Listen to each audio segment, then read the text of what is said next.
మాజీ ముఖ్యమంత్రి జగన్ పల్నాడు పర్యటన సందర్భంగా జరిగిన రోడ్డు ప్రమాదంలో సింగయ్య అనే వృద్ధుడి మృతికి సంబంధించిన కేసులో సంచలన పరిణామం చోటు చేసుకుంది. ఈ కేసులో జగన్ ను నిందితుడిగా చేర్చినట్లు గుంటూరు జిల్లా ఎస్పీ సతీష్ కుమార్ సంచలన ప్రకటన చేశారు. గుంటూరులోని ఎస్పీ కార్యాలయంలో ఏర్పాటు చేసిన మీడియా సమావేశంలో ఆయన ఈ కేసుకు సంబంధించిన కీలక వివరాలను తెలిపారు. ఈ నెల 18వ తేదీన మాజీ ముఖ్యమంత్రి జగన్ పల్నాడు పర్యటన సందర్భంగా గుంటూరులోని ఏటుకూరు రోడ్డు బైపాస్ వద్ద ఈ దురదృష్టకర సంఘటన జరిగిందని ఎస్పీ వివరించారు. రోడ్డు పక్కన తీవ్ర గాయాలతో పడి ఉన్న సింగయ్య అనే వృద్ధుడిని గుర్తించి ఆసుపత్రికి తరలించగా అప్పటికే ఆయన మృతి చెందినట్లు వైద్యులు ధృవీకరించారని తెలిపారు. వెంగళాయపాలెం గ్రామానికి చెందిన సింగయ్య మృతిపై ఆయన భార్య ఇచ్చిన ఫిర్యాదు మేరకు మొదట కేసు నమోదు చేసినట్లు చెప్పారు. అనంతరం ఈ ఘటనపై లోతుగా దర్యాప్తు చేపట్టామని, ఇందులో భాగంగా సీసీటీవీ ఫుటేజ్లు, డ్రోన్ కెమెరా దృశ్యాలు, ఘటనా స్థలంలో ఉన్నవారు తీసిన వీడియోలను క్షుణ్ణంగా పరిశీలించామని ఎస్పీ సతీష్ కుమార్ తెలిపారు. ఈ కీలక ఆధారాల నేపథ్యంలో భారతీయ న్యాయ సంహిత సెక్షన్ 105, సెక్షన్ 49 కింద కేసు నమోదు చేశామని వివరించారు. ఈ కేసులో వాహనం నడిపిన డ్రైవర్ రమణారెడ్డి, మాజీ ముఖ్యమంత్రి జగన్, అలాగే క్యాన్వాయ్లో ఉన్నట్లుగా భావిస్తున్న నాగేశ్వరరెడ్డి, సుబ్బారెడ్డి, మాజీ మంత్రులు పేర్ని నాని, విడుదల రజనీలను కూడా నిందితుల జాబితాలో చేర్చినట్లు ఎస్పీ తెలిపారు. లభించిన ఆధారాల మేరకు దర్యాప్తు కొనసాగిస్తున్నామన్నారు. చట్ట ప్రకారం తదుపరి చర్యలు తీసుకుంటామని స్పష్టం చేశారు.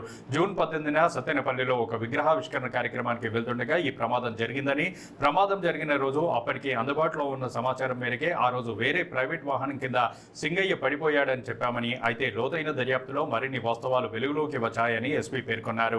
దర్యాప్తు ఇంకా కొనసాగుతోందని, చట్ట ప్రకారంగానే కేసును నిష్పక్షపాతంగా దర్యాప్తు చేసి తుది నిర్ణయానికి వస్తామని ఆయన మీడియాకు వివరించారు. స్టాచ్యూ అన్వీలింగ్కి వెళ్ళడానికి ఒక కాన్వాయ్ అంటే 11 వెహికల్ ప్లస్ 3 వెహికల్ పర్మిషన్ ఇవ్వడం జరిగింది. కానీ మన తాడేపల్లి నుంచి సత్తెనపల్లి స్టార్ట్ చేసినప్పుడు దాదాపు 50 వెహికల్స్లో మన ఏటుకూరు రోడ్ బైపాస్ దగ్గర వచ్చినప్పుడు అక్కడ ఒక యాక్సిడెంట్ జరిగింది. యాక్సిడెంట్ జరిగినప్పుడు అక్కడ ఒక పర్సన్ లాన్లో పడుకు పెట్టడం జరిగింది. ఆ ఇన్ఫర్మేషన్ వచ్చిన తర్వాత మనం 108 అంబులెన్స్కి చెప్పి హాస్పిటల్ తీసుకొని వెళ్ళడం జరిగింది. వ్యక్తి పేరు సింగయ్య, వెంగళపాలెం నుంచి. హాస్పిటల్లో బ్రాడ్ డెడ్ అని చెప్పి డిక్లేర్ చేశారు. అప్పుడు వాళ్ళ వైఫ్ లూర్ది మీరు ఇచ్చిన కంప్లైంట్ మేరకు మనకి 106 సబ్ క్లాస్ 1 మేరకు మన కేసు రిజిస్టర్ చేయడం జరిగింది. తర్వాత మనకు ఉన్న సీసీటీవీ ఫుటేజ్, తర్వాత డ్రోన్ వీడియోస్, తర్వాత అక్కడ నిలబడుతున్న వాళ్ళు తీసుకున్న వీడియోస్, ఇదన్నీ తర్వాత విట్నెస్ స్టేట్మెంట్స్ పరంగా మనకు కొన్ని ఎవిడెన్సెస్ వచ్చింది. దాంట్లో ఒకటి మనకి ఒక వీడియో దొరికింది. దాంట్లో ఏంటంటే ఎవరు చనిపోయారో సింగయ్య, మన ఎక్సీఎం గారు వెహికల్ ఫార్చునర్ వెహికల్ వీల్ కిందకి వాళ్ళు పడిపోవడం, దాని వెహికల్ టైర్ ఎక్కుతున్నట్టు ఒక వీడియో మనకి ఎవిడెన్స్గా దొరికింది.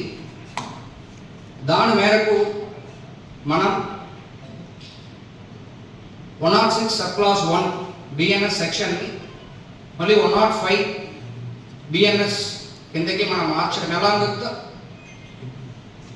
49 బిఎన్ఎస్ కిందకి సెక్షన్ని మార్చేసి దానిలో ఉన్న డ్రైవర్, తర్వాత ఎక్సీఎం గారు, తర్వాత నాగేశ్వర్ రెడ్డి, సుబ్బారెడ్డి గారు, పెర్నాని అండ్ విడుదల రజనీ గారు అందరినీ కూడా అక్యూజ్డ్ కాలంలో యాడ్ చేయడం జరిగింది.